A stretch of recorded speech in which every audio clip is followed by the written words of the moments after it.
Quiero llevarles primeramente a Mateo, capítulo 2 del Evangelio según San Mateo, por favor, a partir del versículo 1. Mateo, capítulo 2, versículo 1. Vamos a estar leyendo unos versículos. Dicho sea de paso, mientras los están buscando, esta historia que vamos a leer ahora solamente la encontramos en el Evangelio según San Mateo. Marcos no menciona nada de la visita de estas personas, ni Lucas tampoco, ni Juan tampoco. Solamente Mateo, repito, es el único que nos habla de unas personas que vienen de muy lejos, guiados milagrosamente a través de un astro, a través de una estrella, con el propósito de reconocer, con el propósito de ofrecerle una serie de presentes y de regalos a un niño que prácticamente está no recién nacido, pero que ha nacido de una forma milagrosa, y ellos vienen desde lejanas tierras, como acabo de decir, guiados milagrosamente hasta llegar a el lugar donde vivía, Belén, Betlehem, la casa del pan, a 7, máximo 8 kilómetros de Jerusalén se encuentra la pequeña localidad de Belén, que hasta el día de hoy se puede visitar. Empiezo a leer a partir del versículo 1. Estoy en Mateo 2, del versículo 1 en adelante, y dice así la palabra del Señor. Cuando Jesús nació en Belén de Judea, en días del rey Herodes, vinieron del oriente a Jerusalén unos magos, diciendo: ¿dónde está el rey de los judíos que ha nacido? Porque su estrella hemos visto en el oriente y venimos a adorarle. Oyendo esto, el rey Herodes se turbó y toda Jerusalén con él. Y convocados todos los principales sacerdotes y los escribas del pueblo, les preguntó dónde había de nacer el Cristo. Versículo 5. Ellos le dijeron: en Belén de Judea, porque así está escrito por el profeta. Dicho sea de paso, el profeta Miqueas. Y tú, Belén de la tierra de Judá, no eres la más pequeña entre los príncipes de Judá, porque de ti saldrá un guiador que apacentará a mi pueblo Israel. Entonces Herodes, llamando en secreto a los magos, indagó de ellos diligentemente el tiempo de la aparición de la estrella. Y enviándolos a Belén, dijo: id allá y averiguad con diligencia acerca del niño, y cuando lo halléis, hacédmelo saber, para que yo también vaya y le adore. Ellos, habiendo oído al rey, se fueron, y he aquí la estrella que habían visto en el oriente iba delante de ellos, hasta que llegando se detuvo sobre donde estaba el niño. Y al ver la estrella se regocijaron con muy grande gozo. Y al entrar en la casa vieron al niño con su madre María, y postrándose lo adoraron, y abriendo sus tesoros le ofrecieron presentes: oro, incienso y mirra. Pero siendo avisados por revelación en sueños que no volviesen a Herodes, regresaron a su tierra por otro camino. Amén. Todos los años leemos esta porción, más o menos por estas fechas. Creo que es bueno leerla para que estemos informados de todas las cosas previas y posteriores que ocurrieron durante el nacimiento del Mesías, de nuestro Señor Jesucristo. Hoy leía esta misma historia, pero en otra versión. Y en vez de aparecer la palabra magos, aparecía la palabra sabios. Nos dice la Biblia de dónde vinieron, pero no nos dice cuántos vinieron. Es curioso que la tradición, en las cabalgatas famosas, días antes de los reyes, siempre aparecen 3, que incluso hasta se han atrevido a ponerle nombre: Melchor, Gaspar y Baltasar. Iba a saltar. 2 blancos y 1 moreno. ¿Os dais cuenta que yo he leído la porción y no dice cuántos eran, ni cómo se llamaban? Podían ser 3, o 10, o 5, o 4. 1 no, porque habla de magos, de sabios, por lo tanto mínimo 2. Pero la Biblia no da el dato de 3. ¿Y los nombres? Tampoco. ¿Qué peligro tan grande corremos cuando nos inventamos las cosas y en vez de ceñirnos a lo que nos dice la fuente, que es la Biblia, comenzamos a oír y a prestar atención a tradiciones, a mitos, a cuentos, y comenzamos a ponerle nombre a personajes que la Biblia ni les da el nombre ni el número. ¿De dónde viene entonces el tema de que eran tres? Bueno, todo esto tiene una explicación, no bíblica, pero la explicación que le han dado es que representan a los tres continentes conocidos de aquel tiempo: Europa, Asia y África. Uno representando a cada uno de los continentes que en aquel momento se conocían, puesto que Oceanía y América en aquel momento prácticamente no aparecían por ninguna parte. Pero tampoco tenemos base bíblica para decir esto, porque los tres, o los cuatro, o los ocho, todos vinieron del mismo sitio. No vino uno de África, otro de Europa, otro de Asia, y allí se encontraron. No, venían juntos. Y venían los tres juntos con un propósito. Y vinieron todos dirigidos de la misma manera. No es que uno en África tuvo un sueño, otro en Europa tuvo una visión y se le presentó un ángel y otro... No dice eso. Todos venían como un equipo, con un propósito, con una serie de presentes de los cuales hablaremos ahora un poco, y vinieron de Oriente. Ahora, ¿de qué parte de Oriente? Tampoco con exactitud lo sabemos, porque si ustedes se centran en Israel, toda la geografía bíblica parte de Israel. Eso siempre tienen que tenerlo presente. Cuando habla del norte, pero del norte, ¿desde dónde? Desde Madrid, desde Jerusalén, desde Roma. Toda la geografía bíblica siempre parte de Jerusalén. Cuando se habla del norte, pues tienes que coger un mapa, meterte en Israel y decir, ¿qué país queda en el norte? ¿Qué país queda en el sur? Cuando habla del mar grande, ¿de cuál habla? ¿Del Caribe? ¿Del Pacífico? ¿Del Caspio? No, el mar grande es el que está más cerca de Israel, que es el mar Mediterráneo, el Mare Nostrum, que está al oeste. Cuando habla del oriente, pues tienes que mirar desde Israel, no desde donde tú has nacido, porque si no, no encajan las cosas. Desde la geografía bíblica tienes que mirar qué países quedan al este, al oriente, de donde sale el sol. Bueno, hemos escuchado y hemos leído todo tipo de explicaciones, que si eran de la China. Algunos dicen que venían de Babilonia, otros dicen que venían del Cáucaso, de tantos lugares, ¿verdad? Venían del este, venían del oriente. Ahora, en aquellos tiempos no era como hoy en día, que cogemos un avión y en unas cuantas horas nos ponemos en la otra parte del mundo. Por muy lejos que quede Chile, por muy lejos que quede Argentina, te montas en un avión en Madrid, en 12, 13 horas llegas a Buenos Aires sin ningún problema. Y has recorrido miles de kilómetros, has cruzado el charco, ¿verdad? Y has llegado casi hasta al extremo de la tierra, a la Patagonia, al fin del mundo. Pero en aquellos tiempos no era tan habitual, no era tan rápido, no era tan fácil el desplazarse de un país a otro. Lo que hoy en día hacemos en unas horas, en aquellos tiempos se tardaba días, semanas, meses y, si me apuras, hasta años. Fíjate, por ejemplo, que cuando hemos ido a Israel, cuando yo les llevo a ustedes a Galilea y les muestro el camino real que aún existe, yo les he dicho, estando allí, que se tarda una semana desde Galilea hasta Nazaret y un poquito más hasta Jerusalén. Una semana, dentro de un país. Ahora, ¿cuánto tardaron estos sabios o estos magos o astrólogos? ¿Cuánto tardaron de Oriente hasta llegar hasta el lugar donde había nacido el Señor?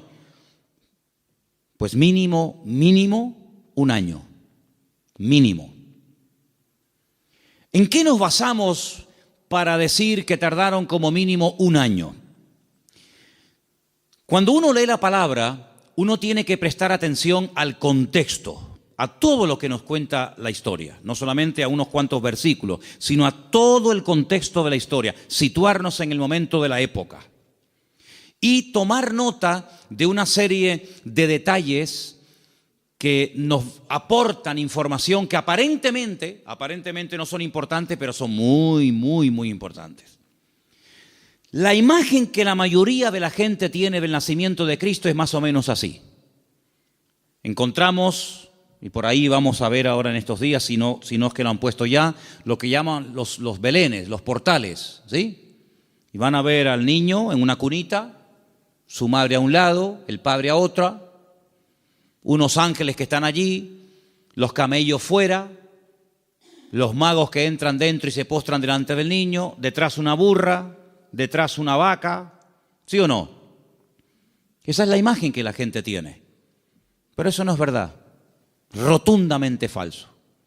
Ya este papa que dimitió, Ratzinger, cuando estaba como papa, no ahora en el paro, cuando estaba como papa, él dijo que eso era mentira, que eso no tiene base ni fundamento bíblico. Allí no estaban todos juntos, el niño, la madre, los animales, los magos, los pastores. Eso es rotundamente falso. Pero es la imagen que la gente tiene. Entonces la gente cuando va al pesebre o al portal que hacen aquí en el ayuntamiento o en otros lugares, pues ve a todos juntos. Sin embargo, si ustedes se fijan, hemos leído en esta noche en el versículo 11 una palabra clave para poder ir desgranando y explicando esta porción. Dice que al entrar en la casa, en todas las Biblias tiene que poner eso, sea de la versión que sea. En todas las Biblias tiene que poner, cuando entraron en la casa, vieron al niño con su madre postrado y lo adoraron. En la casa. Ya no están en un lugar temporal. Cuando Herodes, hay varios Herodes en la Biblia, no es siempre el mismo, sino parece que este hombre no se muere nunca. El Herodes que manda a matar a los niños, no manda a matar a niños de 15 días o niños recién nacidos. Él manda a matar a niños menores de 2 años, lo cual quiere decir de que había pasado ya mucho tiempo desde que había nacido hasta que llegan los magos a la casa. Los que sí vieron al niño envuelto decimos en pañales, en trapos, los que sí lo vieron prácticamente recién nacido, fueron los pastores. Los pastores que vivían allí en Belén, allí vivían los pastores. Y allí en Belén hay una cueva que tradicionalmente te llevan a verla y te dicen, mira, aquí es donde los pastores tenían el aprisco, el redil de las ovejas. Y vivían en Belén, pero estos señores no vivían en Belén, estos señores vivían muy lejos, vivían en el oriente. Y estas personas no son advertidos del nacimiento del Mesías a través de ángeles, como fueron los pastores, que dice que estaban cuidando las ovejas, los corderos, porque en Belén era donde se criaban las ovejas, los corderos, que después se iban a sacrificar en el templo, porque Belén y Jerusalén están muy cerquita, se puede ir hasta caminando. Y ellos son advertidos por ángeles, pero los magos y los sabios no. Los magos de Oriente, los sabios de Oriente, vinieron dirigidos por un astro. Nadie les habló, pero ellos miraron al cielo, durante la noche evidentemente, y vieron que una serie de señales indicaban que había nacido el Mesías. Ahora, ¿esta gente era creyente? ¿Eran paganos? ¿Eran idólatras? ¿Eran judíos? ¿Qué era esta gente? Porque si esta gente observa el horizonte y ve cómo se alinean una serie de estrellas y de astros y de constelaciones, ¿cómo saben ellos que el Mesías de los judíos ha nacido si no son creyentes? Podían haber interpretado esta señal de una forma completamente equivocada. Por ejemplo, en aquellos tiempos era muy común, en los tiempos de la Biblia era muy común que en aquellos sitios de tanta idolatría y de tanta adoración a los astros, al sol, a la luna, a las estrellas, cuando nacía un niño, los sacerdotes de esas religiones sacaban a los niños durante la noche y miraban al cielo.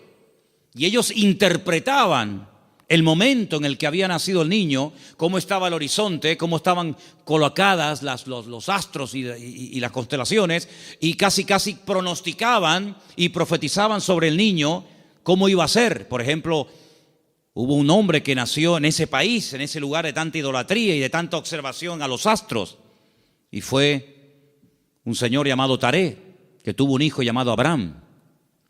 Y cuando le pusieron el nombre, seguramente interpretaron equivocadamente de los astros que este sería un hombre enaltecido y le marcaron su destino. hasta que él huye de esa tierra y el Señor le dice, levanta la mirada a los cielos, cuenta las estrellas, porque lo que te han profetizado no es así. ¿Cuánta gente queda marcada por la visita a un mago, a un astrólogo, a un curandero o a un adivino, y alguien le dijo que su hija o su hijo, su marido o su esposa o tú o no sé quién iba a pasar esto, esto y esto, y esa palabra falsa quedó ahí impregnada, pero como tú la has creído, a esa mentira tú la alimentas y le das fuerza, y el diablo se mueve en la mentira, el diablo se mueve en la ignorancia. Entonces te dice, no, es que tú vas a tener un niño, pero se va a morir a corta edad. Y tú crees en esa palabra y la compartes y no sé, y te agarras a ella y le estás dando ideas al diablo. ¿Y cuántas veces queda la gente marcada por falsas profecías, por un pronóstico equivocado, por una carta astral, por una lectura de manos, por lo que dijo una noche un vasito que se movía y apuntaba en no sé qué dirección? ¿Y cuánta gente queda marcada de por vida?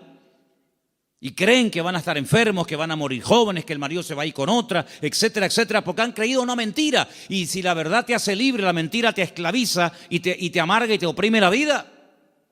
Pero estos hombres, cuando miraron ellos creían que aquel Leo y aquellas estrellas, ellos creían que aquello tenía un propósito y una razón. Y ellos no dijeron, ¿será que van a ser un rey en nuestra tierra? ¿Será que va a haber una catástrofe, un tsunami, un terremoto? No, ellos no se equivocaron. Ellos interpretaron correctamente aquello.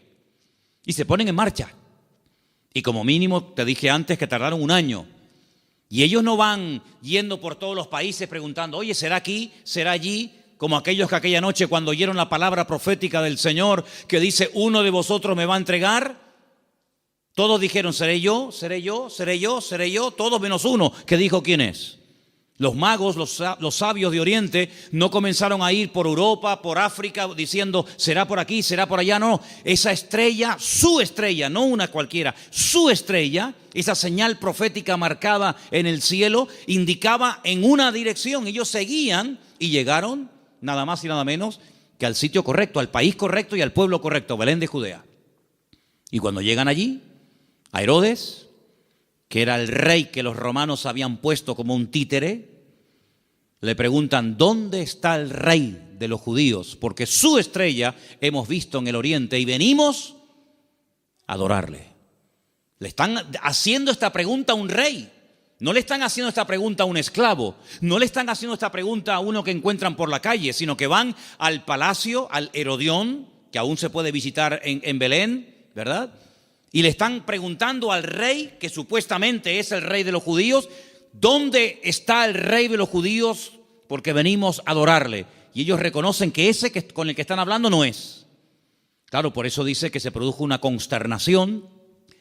La gente comenzó a decir, oye, han venido gente de lejísimos, cargados con unos presentes y unos regalos, una fortuna en oro, en incienso y en mirra. Y dice que vienen a adorar al rey de los judíos y dicen que su estrella han visto en el oriente, y estas noticias corrieron hasta Jerusalén y se produjo un tumulto tremendo porque la gente decía, pero ¿a quién se refieren? Es decir, había nacido el Mesías, profetizado durante siglos y siglos, y nadie se había enterado. Fue como un nacimiento secreto. Nació el Mesías, del cual habló Isaías, Jeremías, Ezequiel y tantos profetas, y nadie se había dado cuenta. ¿No te has parado alguna vez a preguntar que Dios puede hacer muchas cosas hoy en día entre nosotros y no nos hemos dado cuenta de que es el Señor? Y atribuimos a la casualidad o a la coincidencia o a la suerte. Sin embargo, el que tiene todo el control y el dominio siempre es el Señor. ¿Cuántos dicen amén? ¿Cómo supieron interpretar estos hombres estas señales correctamente? Bueno, hay varias opiniones. Una de las opiniones más generalizadas y más aceptadas es que en Oriente, desde el principio de los tiempos, siempre hubo una tendencia del hombre que vivía en aquella zona a estar todo el día observando las constelaciones y las estrellas y los astros, tratando de pronosticar, tratando de averiguar el futuro. Ahí nació toda la astrología, ahí nació toda la brujería, ahí en la cuna de todo eso es Babilonia, Babel. Babel es Babilonia, es el mismo sitio. Babel significa confusión. lo que hoy en día sería Irak. Y fue en aquella zona, en aquella parte del mundo, donde ya en los tiempos del libro del Génesis dice que los hombres quisieron construir una torre. La palabra es sigurat, un observatorio, para que desde lo alto pudieran observar y pudieran decir, va a pasar esto, va a pasar aquello, y los astros dicen esto, y los astros dicen aquello. Es verdad que hay astros, y es verdad que hay constelaciones, y es verdad que hay constelaciones que se llaman Piscis y Capricornio, y Tauro y Leo. Es verdad, todo eso es verdad. Hay dibujos que se pueden hacer para interpretar todo eso, pero lamentablemente el hombre lo ha tergiversado, y el hombre lo ha utilizado para atar, para engañar, para manipular y para tergiversar las verdades. Pero en aquellos momentos estos hombres criados en aquel lugar sabían que algún día nacería un Mesías. Ahora, de todos los profetas de la antigüedad, ¿quién es el que verdaderamente sabía cuándo iba a nacer el Señor? Porque esta profecía que hemos leído esta noche, la vuelvo a leer en Mateo 1:6, y tú, Belén, de la tierra de Judá, no eres la más pequeña entre los príncipes de Judá, porque de ti saldrá un guiador que apacentará a mi pueblo Israel. Estas palabras están fechadas entre el 738 y el 698 antes de Cristo. Son palabras del profeta Miqueas. Ustedes pueden leerlo en el libro que tenemos en la Biblia que lleva su nombre, Miqueas. Pero hubo un profeta que sabía el día exacto en el que el Señor Jesucristo vendría en su primera venida a este mundo, y era el profeta Daniel. El profeta Daniel tuvo una revelación tremenda, muy amplia, y él sabía perfectamente que si se comenzaba a contar, nosotros contamos hacia adelante, ellos contaban hacia detrás, ¿verdad? Si se comenzaba a contar desde que se les permitiera retornar a Jerusalén, restaurar Jerusalén, restaurar las murallas, él sabía perfectamente cuándo nacería el Mesías.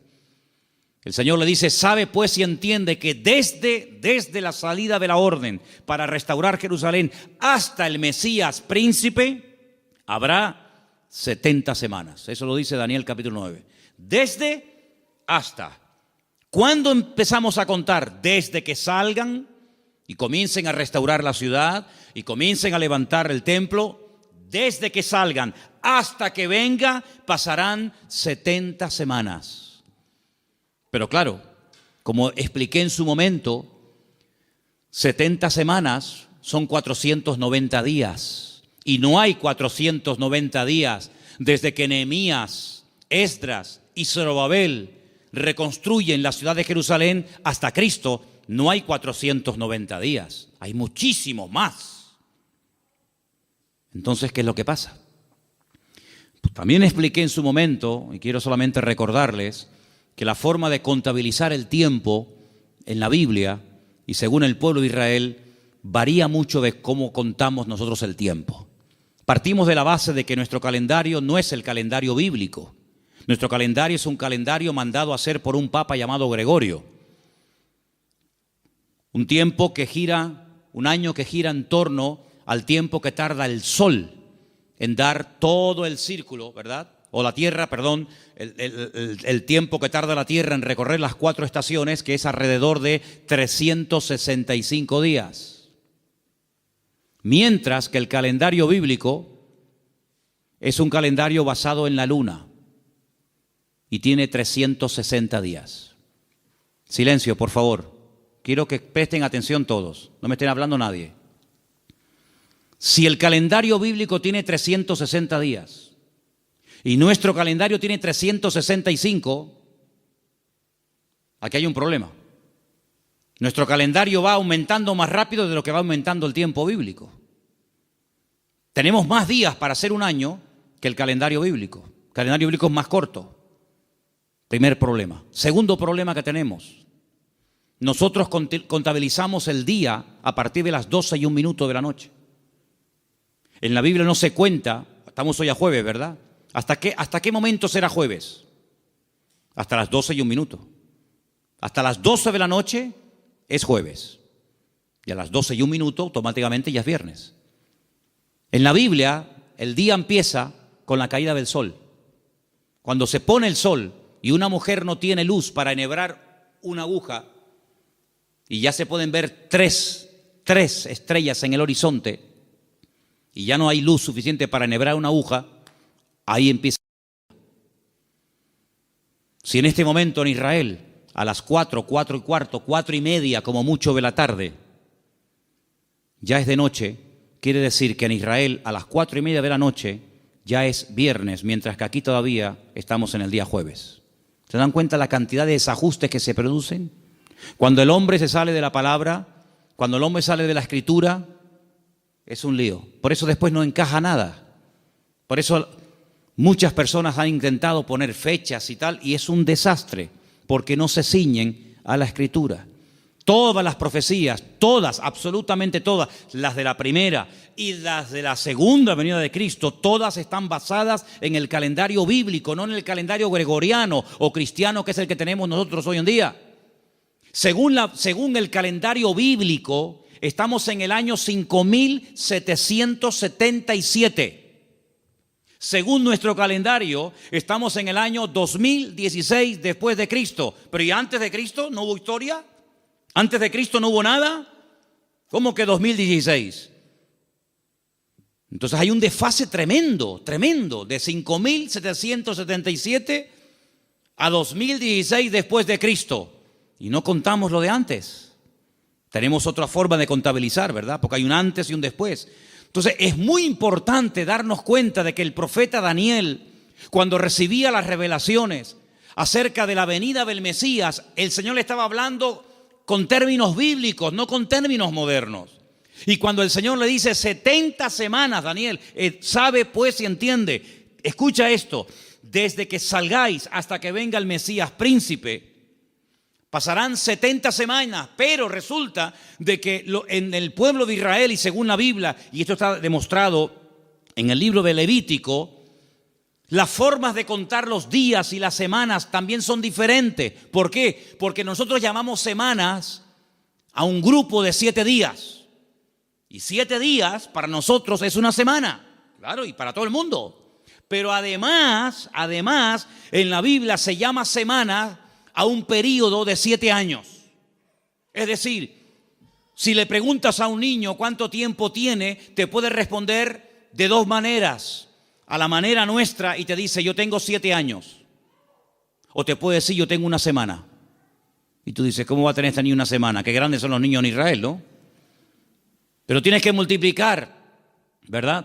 De tal manera que cuando el Señor le dice al profeta Daniel, 70 semanas están determinadas sobre tu pueblo, lo que le está dando es un paquete profético de 490 años. 70 por 7, 490. Y esos 490 años, hay diferentes bloques, diferentes características, diferentes sucesos, diferentes acontecimientos, que cuando tú lo sabes interpretar, pues tú dices, efectivamente, 483 años,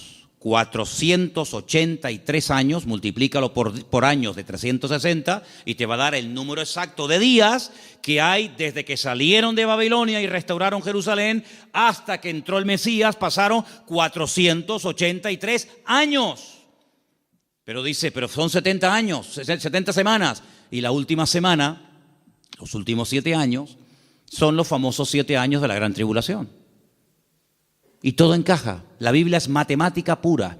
Es la única ciencia exacta, las matemáticas. En todas partes del mundo, 2 y 2 son 4. En todas partes del mundo. Por encima del Ecuador y por debajo del Ecuador, 2 y 2 son 4. En todas partes del mundo. Es una ciencia exacta, ¿verdad? No se puede cuestionar.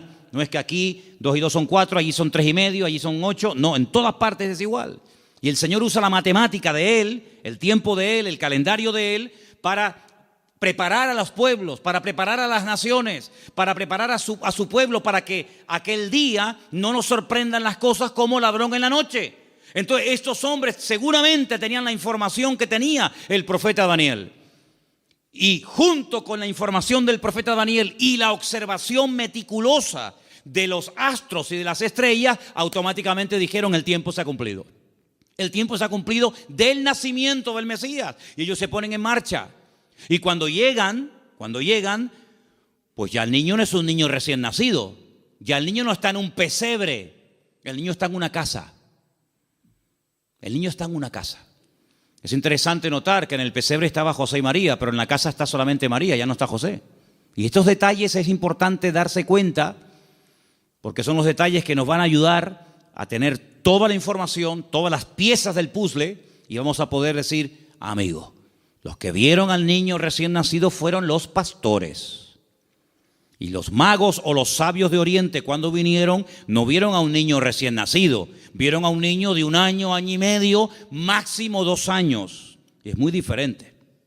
Ahora, es interesante que Herodes, es decir, no se toman decisiones políticas, no se hacen edictos reales hasta que le llega la información de los sabios o de los magos a Herodes. Mientras tanto, Herodes estaba tranquilo, pero en el momento en el que estos hombres le dicen, es que el motivo de nuestra visita a Belén, ellos no son de aquí, el motivo de que estemos aquí tan lejos de nuestra tierra es que venimos a adorar a un rey que nos ha dicho, nos ha guiado el Señor y sabemos que tenemos que venir a adorarle.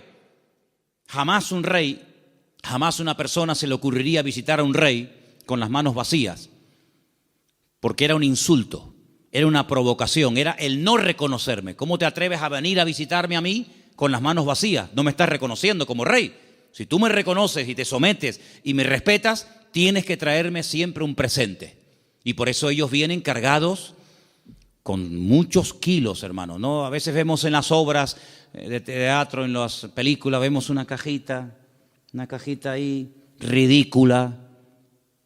Date cuenta, hermanos, que José era un hombre que tuvo que cerrar su negocio y se tuvo que ir al extranjero a vivir durante un tiempo.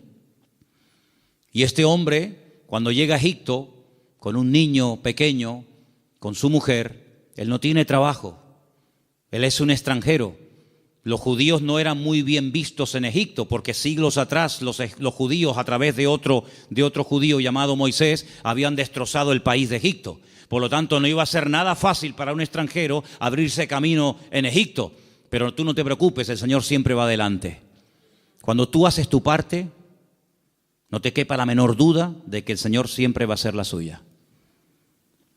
Eso lo he enseñado yo hasta la saciedad. Algunos hacen caso y otros no hacen caso. Pero los que hacen caso y hacen su parte y se mueven en fe, el Señor siempre les sorprende. Ahora, los que están esperando que se llene la piscina para tirarse, ni con la piscina llena se tiran, porque no se van a tirar. El creyente tiene que andar por fe y no por vista. Ellos se dirigen hacia Belén, el lugar donde estaba escrito que tenía que nacer el Mesías, porque, hermanos, había tantos datos, tanta información, tantas profecías sobre el nacimiento y sobre la vida del Mesías, que era imposible cumplirla todas. No las voy a mencionar todas, evidentemente, pero se tenían que dar más de 150 profecías en aquel que decía que era el Mesías para poder reconocerlo, valga la redundancia, como el Mesías. Si una persona decía, yo soy el Mesías, y se le preguntaba, ¿de dónde tú eres? ¿Dónde has nacido? Y te decía, yo nací en Capernaum, tú no puedes ser el Mesías. Aunque hagas milagros, aunque prediques muy bonito, tú no puedes ser el Mesías. ¿Por qué? Porque tú no has nacido en Belén de Judea. Por lo tanto, si alguien se levantaba y decía, yo soy el Mesías, y predicaba y hacía milagros, qué bien, ¿será este el Mesías? ¿Cómo te llamas? Yo, Santiago, Jacobo. Tú no puedes ser el Mesías. ¿Por qué? Porque el Señor dice cómo se iba a llamar el Mesías. Si alguien se levantaba y decía, yo soy el Mesías, he sanado enfermos, mudos, ciegos, paralíticos, he resucitado muertos, he limpiado leprosos, y la gente se quedaba con la boca abierta. Si a alguien se le ocurría preguntarle, ¿de qué tribu eres? ¿Cuál es el origen de tu familia? Y te decía, yo soy de la tribu de Neftalí. Le podía decir, tú eres un falso Mesías. ¿Por qué? Porque la Biblia profetizaba que tenía que ser de la tribu de Judá. No de otra tribu, sino de la tribu de Judá. Por lo tanto, hermanos, era prácticamente imposible que en una persona coincidieran todos los detalles de Belén de Judea, de una joven que nació como nació, de la tribu de Judá, etcétera, etcétera, etcétera. Más aparte, todas las profecías que tenían que llevarse a cabo durante su ministerio público, aparte cómo lo iban a crucificar, porque el Mesías tenía que morir crucificado, no podía morir de viejo, no podía morir de un tiro, de una flecha, de un arco, de una jabalina, no podía morir de un infarto, tenía que morir crucificado entre dos malhechores, no entre 10, no entre 2. Y no le podían partir ni un solo hueso. Eso es imposible, a un crucificado que no le partan ni un hueso. Se los partieron al de la izquierda, se los partieron al de la derecha, pero a Jesús no, a Jesús no. No le podían partir ningún hueso. Y iba a morir como un inicuo, como un pecador, como un vil pecador, pero iba a ser enterrado como un rico. Tantos y tantos detalles que era prácticamente imposible. Pero suponte, imagínate que de los 150 detalles proféticos que tenían que cumplirse en él, una persona cumpliera 149. Pero queda el examen final, el más difícil de todos, la resurrección. Te han horadado las manos y los pies, te han crucificado entre ladrones, te han enterrado en un buen sepulcro, han sorteado tus vestiduras, te ha negado uno de tus discípulos, etcétera, etcétera, etcétera, pero al tercer día no has resucitado. Por lo tanto, aunque cumpliera con 149 profecías, si no cumplía con el examen final, con la PAU, no apruebas el examen, amigo. Por lo tanto, hermanos, cuando estos hombres se ponen en marcha, no es por emociones, no es por un sentimiento pasajero, sino es porque están coincidiendo tantas cosas que ellos van en fe y en obediencia, guiados milagrosamente a través del desierto, probablemente un viaje de más de un año hasta llegar a Belén de Judea. Cuando ellos llegan y le dicen a Herodes que vienen a adorar al Señor, resulta de que le presentan 3 tipos de regalos. Vamos a leerlos nuevamente, por favor. Estamos en Mateo capítulo 2, versículo 11. ¿Lo ponemos? Mateo 2:11. Al entrar en la casa vieron al niño con su madre María y postrándose lo adoraron.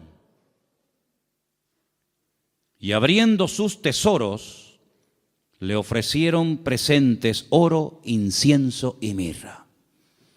Algunos comentarios dicen que Daniel, cuando recibió la revelación, que la tenemos en la Biblia, por si te interesa conocerla, del nacimiento del Mesías, y también de su reinado, pero estamos hablando de su primera venida, Daniel vivía en el palacio con el rey Nabucodonosor, ¿os acordáis, verdad? Después con Belsasar y después con otros también.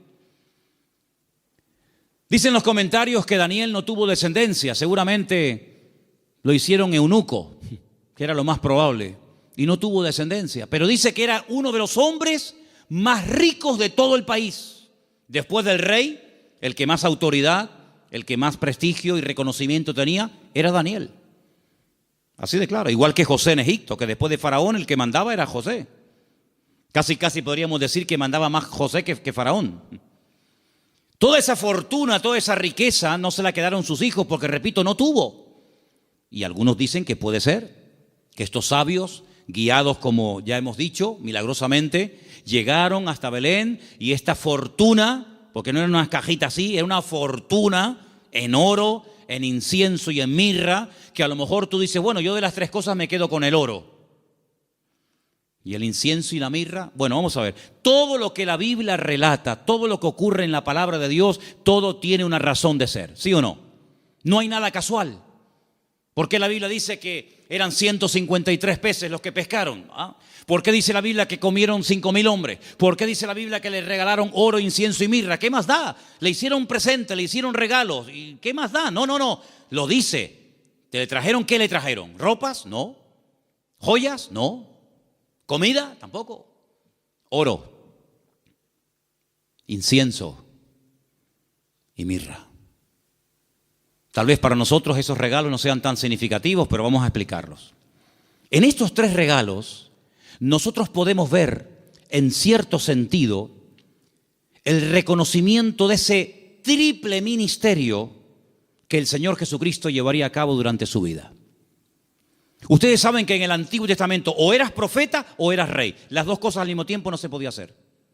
Muy rara vez, por ejemplo, David, a veces profetizaba, pero David no pasó a la historia por ser un profeta, aunque a veces profetizaba.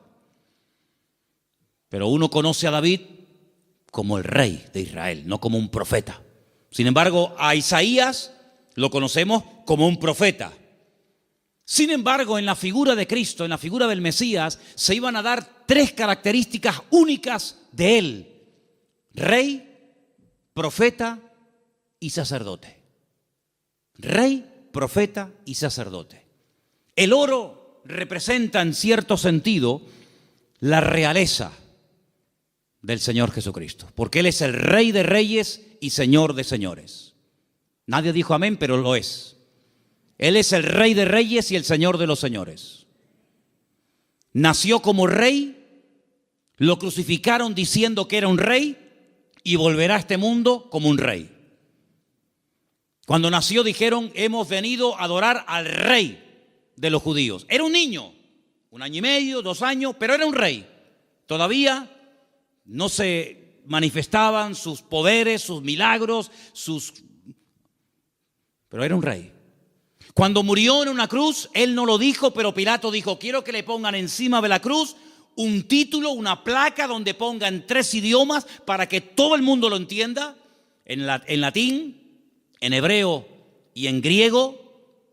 Quiero que pongan: este es el rey de los judíos. Es increíble. Cuando Pilato le dice: pero tú eres un rey, ¿sí o no? Y dice: yo para esto he venido a este mundo. Pasa que todo tiene su momento y todo tiene su lugar. Cuando oramos en el Padre Nuestro, lo leemos o lo mencionamos, hay una parte que recordamos que Él es rey. Cuando decimos: venga tu reino, tu reino. Y no hay reino sin rey, y no hay rey sin reino. Por lo tanto, Él es un rey. Y en ese presente del oro, moneda internacional, dicho sea de paso, porque con oro puedes ir a cualquier parte del mundo, se reconoce que Él era un rey. De hecho, ellos dicen: venimos a adorar a un rey. Pequeño, pero al fin y al cabo rey. Luego resulta de que el Señor Jesucristo era profeta. Era la voz del Padre. Era el que anunciaba las buenas nuevas de salvación a los quebrantados de corazón, a los ciegos, a los prisioneros, a los pobres. Él proclamaba el mensaje, era un profeta. Y ahí lo vemos, hermanos, como la mirra. La mirra era lo que se utilizaba, ¿verdad?, en los ungüentos para ungir a las personas. Y con ese elemento de la mirra vemos que se le reconoce su ministerio profético. ¿Cuántas veces profetizó el Señor? ¿Recuerdan alguna profecía que dijo el Señor? Yo recuerdo muchas. Por ejemplo, una muy sencilla, pero que se cumplió literalmente. En una mesa se queda mirando a todos y les dice: ¿sabéis una cosa? Esta noche uno de ustedes me va a traicionar. ¿Cómo? ¿Nosotros? Eso no puede ser. Nosotros somos tus discípulos. Lo hemos dejado todo para estar contigo. Pero Él profetizó. Eso es una palabra profética. No se había cumplido. Uno de vosotros me va a traicionar. Uno de vosotros me va a negar. Y se cumplió literalmente. Aunque el que lo iba a hacer dijo: no. Aunque todos te abandonen, yo nunca te abandonaré. Y resulta que el que más habla es el que es. Ay, amigo. Yo recuerdo una profecía que dijo el Señor, muy larga, por cierto, la tenemos enterita en Mateo 24. En los últimos tiempos se levantará nación contra nación y reino contra reino, y la maldad se multiplicará, pero el que persevere hasta el fin será salvo. Estamos viendo cómo la maldad se ha disparado de una forma increíble, hermanos, increíble. Raro es el día que usted no ponga la televisión a la hora de las noticias y no oiga tragedias y tragedias y tragedias y más tragedias. Si no es en Alemania, es en Francia. Si no, en Siria. Si no, en Jordania. Si no, en Grecia. Siempre por todos los lados. Hablábamos de Sodoma y Gomorra, pero ¿cuántas ciudades hoy en día han ganado en maldad a Sodoma y Gomorra? Antes había una Sodoma, antes había una Gomorra. Ahora hay miles de Sodomas y de Gomorras. Miles. La maldad se va a multiplicar. Falsas doctrinas, falsas enseñanzas, terremotos, pestes. Hermano, ¿cuántas palabras dio el Señor? Una palabra profética que dijo, vete, tu criado ha sido sanado en esta misma hora. Es una palabra profética. Estaba allí, pero cuando llega, estaba sanado. Y dice, ¿a qué hora fue sanado? Y dice, a tal hora. Y dice, a esa hora fue cuando él me dijo que iba a ser sanado. Profeta fidedigno, siempre anunciando la verdad, la palabra de Dios claramente. Y como sacerdote, ahí tenemos representado el incienso que subía continuamente a la presencia de Dios, recuerda el ministerio sacerdotal. Pero algunos de ustedes dirán, pero Cristo no podía ser sacerdote, porque los sacerdotes eran de la tribu de Judá, de la tribu de Leví. Y Jesús, como tú acabas de decir, no era de la tribu de Leví, era de la tribu de Judá. Los de Judá no podían ser sacerdotes. Es verdad, tienes razón. Pero Jesús no es sacerdote según la tribu de Leví, sino Jesús es sacerdote según Melquisedec, rey de Salem. Porque los levitas desaparecieron, pero el sacerdocio de Cristo es constante, permanente y eterno por los siglos de los siglos. Amén. ¿Te das cuenta? Por lo tanto, todo encaja de una forma perfecta. Oro, incienso y mirra. Ahora puedes salir corriendo a Egipto como extranjero, no tienes trabajo, nadie te va a abrir las puertas, pero tú no te preocupes. El hombre te cerrará las puertas, pero Dios que va delante de ti te abrirá todas. ¿Cuántos dicen amén? Esa es la confianza. Y José no cuestionó, José no dijo, bueno, pero esto es una locura, esto es un disparate, y yo cómo voy a cerrar mi negocio y mis herramientas, y yo me dedico a esto y ahora voy a Egipto, y ¿qué hago yo allí? No hablo el idioma, no me conoce nadie, no tengo clientes. No importa. Cuando el Señor te dirija a hacer algo, no tengas miedo. Dice la Biblia que el que pone su mano en el arado y mira atrás, el surco le sale torcido y no sirve. Pero nosotros no andamos por emociones, por sentimientos. Y lo dije una vez, lo que está claro en la palabra, no busque confirmación. Hay gente, no, es que yo quiero ver lo que Dios me dice, que ya te lo dijo. Tú no tienes que orar para ver si es la voluntad de Dios invitar al domingo al culto al vecino. ¿Qué quieres? ¿Molestar a Gabriel con todo lo ocupado que está para que venga a ti a decirte, sí, vete al vecino a hablarle de mí? Cuando la Biblia dice, id por todo el mundo y predicar el evangelio a toda criatura. Lo escrito no necesita confirmación. Los que siempre buscan confirmación son los que dudan, los que no se terminan de fiar, los cobardes como Gedeón, que ponía una prueba y vamos a poner otra, y vamos a poner otra. ¿Cuántas pruebas queremos? Por lo tanto, hermanos, la visita de esta gente fue algo realmente increíble, algo tremendo. Pero, al mismo tiempo, tengo que decir que Herodes le dio un encargo. Herodes le dijo, bueno, pues díganme dónde está exactamente para que yo después vaya y también le adore juntamente con ustedes. Estaba mintiendo, estaba diciendo mentiras. Nunca fue a adorarlo, al contrario. Vamos a leerlo. Estamos en Mateo capítulo 2. Después que partieron ellos, he aquí un ángel del Señor se le apareció en sueños a José y le dijo, levántate, toma al niño y a su madre, huye a Egipto y permanece allá hasta que yo te lo diga, porque acontecerá que Herodes buscará al niño para matarlo. ¿Te das cuenta? Para matarlo. Le dijo a los sabios, no, yo quiero adorarle, pero es mentira, lo quiere matar, es falso. Y él despertando tomó de noche. Pero si el Señor me ha hablado, cuanto antes ponga la palabra en práctica, mejor. ¿Para qué esperar a mañana? De noche, me levanté. Se levantó de noche y dice, tomó al niño y a su madre y se fue a Egipto. Y estuvo allá hasta la muerte de Herodes para que se cumpliese lo dicho por el Señor por medio del profeta cuando dijo, de Egipto llamé a mi hijo. Entonces Herodes cuando se vio burlado por los magos, se enojó mucho y mandó matar a todos los niños menores de 2 años. Si el niño estaba recién nacido, no tiene ningún sentido promulgar un edicto real para matar a un niño de 1 año, año y medio, 2 años, no tiene sentido. Pero es que ya te vuelvo a repetir, el niño ya hacía mucho tiempo que había nacido. Pasa que los magos habían tardado mucho tiempo en llegar. Entonces dice que mandó a matar a los niños menores de 2 años que había en Belén y en todos los alrededores conforme al tiempo que había inquirido de los magos. Es curioso que cuando le interesaba tener una información se movía, pero cuando no quería cumplirla se hacía el loco, ¿no? Entonces se cumplió lo que fue dicho por el profeta Jeremías, otra palabra más cumplida. ¿Qué decía la palabra? Voz fue oída en Ramá, grande lamentación, lloro y gemido. Raquel, que llora a sus hijos y no quiso ser consolada porque perecieron.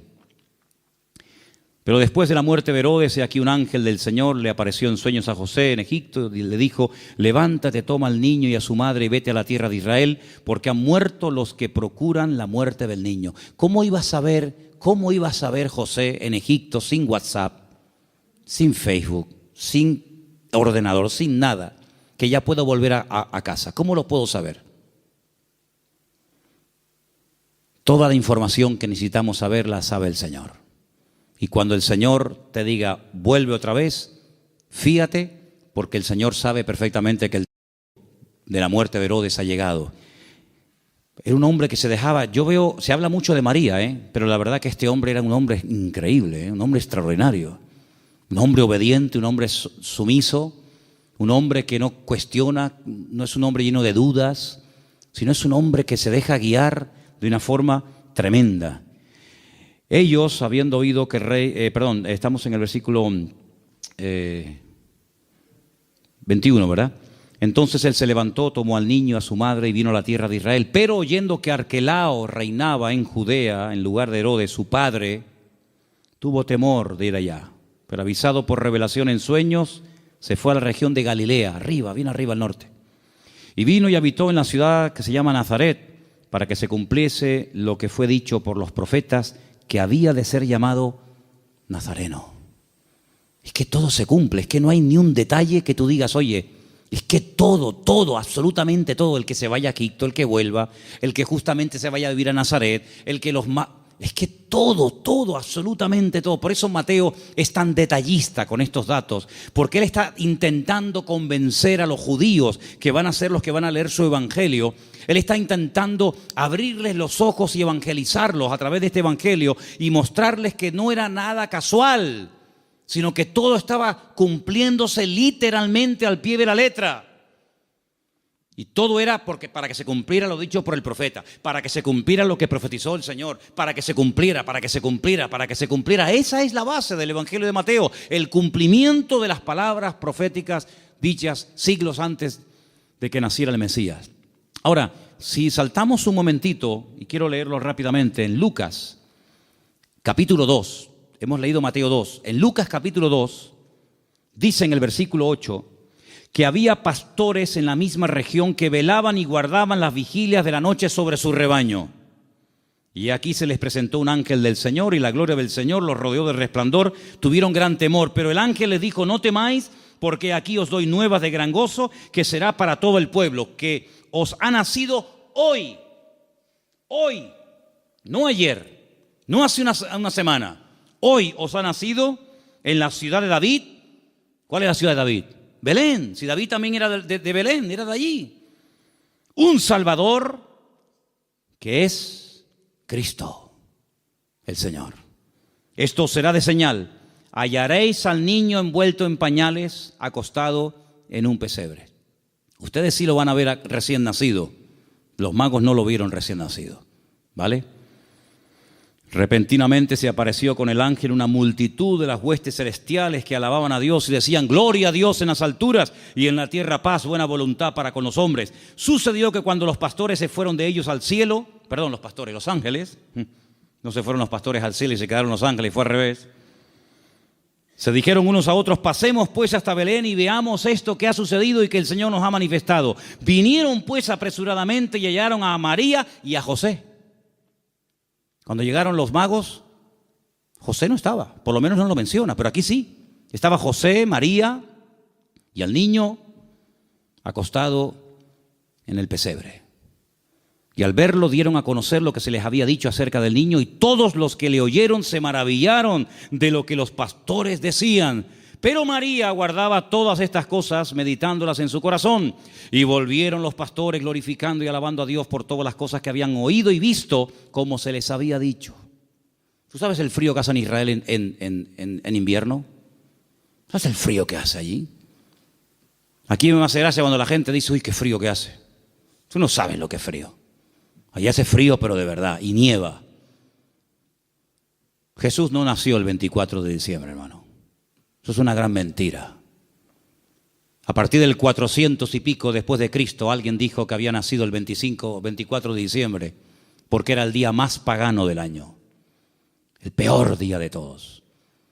Y entonces dijeron, bueno, pues el día peor, el más pagano, el más terrible, vamos a cristianizarlo. Y vamos a decirle al mundo que el Mesías nació en este día, para que en vez de adorar al sol y en vez de adorar las barbaridades que adoran, adoren al Rey, al Señor Jesús. Y desde ese momento, pues se instituyó pues esa fecha. Pero Jesús no nació en diciembre. Jesús nació, y se puede demostrar bíblicamente, y en la página web Luis ha hecho un trabajo extraordinario de las tablas de los tiempos en los que ministraban los sacerdotes en el templo en Jerusalén, etcétera, etcétera. Jesús nació entre septiembre y el mes de octubre. Entre septiembre y octubre. ¿Os dais cuenta también el detalle de Lucas, que no habla de animales dentro del pesebre? Judío jamás en la vida dormiría junto a animales. Jamás en la vida. Usted no puede leer la Biblia, y menos el Nuevo Testamento, con una visión occidental o puramente cristiana, porque usted no tiene ningún problema en ver una vaca, una oveja, una cabra y una mujer y un... No, perdone. El judío es tremendamente escrupuloso para eso. Los animales jamás conviven con los hombres, ni los hombres conviven con los animales. Ese es el cuento. Yo siempre he dicho que el portal de Belén es idolatría en miniatura, ¿o no? ¿Qué diferencia hay entre tener a un Cristo así de grande y tener uno así chiquitito? Bueno, perdón, cuando yo era pequeño, mi madre tenía en lo que se llamaba el portal de Belén un cacho de Cristo así, De pequeño nada, era así, Desnudito, con el pañalito y con los deditos así. Y con una corona así, y con una cunita como de paja. ¿Qué diferencia hay entre adorar a un Cristo así, o uno así, o uno así, o uno así? Ninguna. El tamaño no hace mayor o menor el pecado. No te harás imagen, dice la Biblia. No te harás imagen. No te harás imagen. ¿Dónde dice eso? Éxodo 20. No te harás imagen de lo que está arriba, ni abajo, ni aún debajo de la tierra. Ni te postrarás, ni las honrarás. En la casa de un creyente no puede haber ningún tipo de imágenes, ni de santito, ni de vírgenes, ni de Cristo, ni de nada habido por haber. Es que es el Señor. ¿Qué es Señor? Es que es María. Es que es José. No, eso es falso. Un pesebre, un portal, es idolatría en miniatura. Idolatría en miniatura. Y la Biblia prohíbe a un creyente adorar y hacer, no solamente, es que yo no lo adoro, pero lo ha hecho. Dice la Biblia, no te harás. Porque no solamente dice no adorarás, sino dice no te harás. ¿Qué diferencia hay? Bueno, yo no la adoro, pero la ha hecho, por lo tanto es lo mismo. Eso no es de Dios. Eso no es de Dios. Entonces, queridos hermanos, no nació en diciembre, porque dice que estaban cuidando las vigilias de la noche. Los pastores en diciembre no están al aire libre, pasando frío, con nieve y con temperaturas bajo cero, sino que están guardados. Era la fiesta, entre septiembre y octubre, era una fiesta, por eso todo estaba lleno. No había lugar, claro, ¿por qué no había lugar? Tanta gente hay en aquellos días, en aquel lugar, en aquellos días sí. ¿Por qué? Porque era la famosa fiesta de los tabernáculos. La fiesta de Sucot, y se tradujo la palabra Sucá por la palabra pesebre, y así todo quedó bonito. Era una cabaña improvisada donde él pudo estar con su mujer dando a luz, pero nada de vaquitas, ni cabras, ni ovejas, ni animales dentro en absoluto, para nada, para nada. Por lo tanto, hermanos, lo que tenemos que hacer es leer más la palabra, prestar atención a lo que dice la Biblia, menos películas y menos clichés que tenemos en la cabeza que nos han metido de que somos pequeñitos. Y sobre todo, hermanos, quiero terminar diciendo esto. Y el domingo lo voy a repetir hasta la saciedad, me lo vais a escuchar. ¿Habéis escuchado en estos días la palabra Jesús, la palabra Cristo? Yo no la he escuchado por ningún lado. Yo no la he escuchado. Papá Noel, bengalas, piñata, langostino, sidra, árboles, cintitas, todo lo que usted quiera, regalos, todo lo que... Pero a Jesús, todo esto, la fiesta es en torno a ¿quién? ¿Quién es el protagonista de la historia? ¿Quién es este señor gordo, vestido de rojo, que nos lo quieren meter hasta en la sopa? ¿Quién es este tipo? ¿Quién es este señor? ¿De dónde viene este señor? De San Nicolás, dicen los venezolanos, el San Nicolás, Papá Noel, Santa Claus. Santa Claus. Yo al único santo que conozco es al Señor Jesucristo, Señor de señores y Rey de reyes. No conozco a ninguno más. Hermano, o nos vamos a la Biblia o nos salimos de la misma. El protagonista en estos días no es Papá Noel, no son los magos, no es el arbolito. El protagonista tiene que ser nuestro Señor Jesucristo, que aunque el mundo diga que ha nacido en diciembre, bueno, está bien, diciembre, enero, ¿qué más da? Lo importante es que tenemos que recordar de una forma especial, una vez al año, que el Señor Jesucristo vino, pero ¿vino para qué? ¿Para qué vino? ¿Para qué vino? Y todo eso, Dios mediante, lo explicaremos el domingo, porque el tema del programa del domingo es ¿qué es la Navidad? Y lógicamente para explicar lo que es la Navidad, tendré que explicar previamente lo que no es la Navidad. Pero hermano, nosotros no entramos en ese juego de consumismo. Si usted el 24 por la noche no puede tener la mesa llena de comida, no se preocupe, no pasa nada, hermano. El protagonista no somos nosotros, regalo va, regalo viene. Pero ¿a quién le llevaron los sabios regalos? ¿A quién? ¿A José? ¿A María? ¿A quién fueron a adorar? ¿A quién queremos adorar nosotros, hermano? ¿No lo queremos adorar a Él? ¿Al Señor tu Dios adorarás y a Él solo servirás? Pues todo este tinglado, este negocio y este comercio que ha inventado el hombre, que muchos negocios están esperando que llegue la Navidad para ver si vendo más, para ver si... Hermanos, esto no tiene nada que ver, esto no tiene nada que ver. Nosotros queremos dar testimonio de que el Señor vino a este mundo para morir por nosotros en una cruz y resucitar y perdonar nuestros pecados. Eso es a lo que vino el Señor. Que en cierto sentido, sí, fue un día alegre el día de su nacimiento, pero también fue el principio del fin. En el sentido de que ese niño hermoso y bonito y anunciado por ángeles y profetizado por centenares de profetas ha nacido para morir y morir de una forma terrible, terrible. Y nosotros sabemos todo eso y vamos a decirle al mundo, hermano, amigo, él vino para esto, pero nadie habla de Cristo, ni en la 3, ni en la 5, ni en ningún canal, ni en ninguna radio. Nadie habla del verdadero motivo por el que adornamos las casas, por el que se adornan las ciudades. Nadie habla de Él. Y sin Cristo, ¿la Navidad qué es? Nada. Hay muchos creyentes que se endeudan hasta aquí, en diciembre, y después llegan a enero, y han tirado tanto de la tarjeta de crédito para comprar regalos para el abuelo, para la abuela, para el primo, para el cuñado. ¿Pero qué es esto? ¿Esto qué es? ¿Tú vas a entrar en ese juego? Entonces tú no has entendido nada del Evangelio, amigo. ¿Tú has entendido el Evangelio? ¿Tú eres cristiano de verdad? Pues si has entendido el Evangelio y eres cristiano de verdad, vivamos estos días como el Señor quiere que lo vivamos. Y quiero solamente decir algo. Hace años decidimos en la iglesia no poner árboles. ¿Sabéis por qué? Porque ese día, que después dijeron que Cristo había nacido en ese día, ¿saben cómo se adoraba? Una de las formas como se adoraba a esos dioses demonios en aquella fiesta, cortándole los testículos a personas y animales y colgándolos en árboles, dándoles la vitalidad, lo vil de los machos, colgando bolitas de testículos humanos y de animales en las copas de los árboles. Claro, los tiempos han cambiado, nos hemos civilizado, entre comillas, y no vamos a estar castrando ahora a 200 o 300 personas para colgar bolitas en los árboles. Entonces lo que hacemos, ponemos bolitas de plástico, de cartón, de cristal. Pero el fondo de esto, ¿cuál es? ¿Había un árbol de Navidad en donde Cristo nació? Dime, ¿tú entrabas allí y veías el árbol de Navidad?